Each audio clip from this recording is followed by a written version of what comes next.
know what you want better than I do, George. I don't know what you expect to find out there other than a larger audience for your 2 shows a day of suffering. I know I'm not as smart as you. Maybe I can't analyze and theorize and speculate on why we behave as we do and react as we do and suffer guilt and love and hate.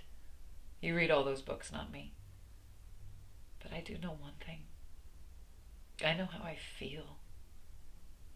I know I can stand here and watch you try to destroy everything I've ever wanted in my life, wanting to smash your face with my fists because you won't opt for happiness. And I still know that I love you. It's always so clear to me. It's the one place I get all my strength from. You mean so much to me that I am willing to take your abuse and insults and insensitivities because that's what you need to do to prove that I'm not going to leave you. Well, I can't promise you I'm not going to die, George.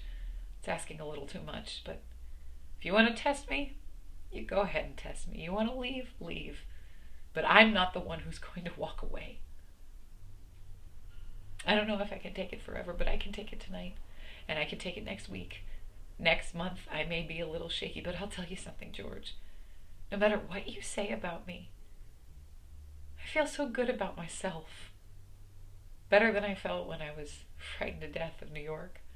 When Gus would come home at 2 in the morning just to change his clothes. Better than I felt when I thought there was no one else out there in the world for me. And better than I felt the night before we got married and I thought I wasn't good enough for you. Well, I am. I'm wonderful. I'm nuts about me.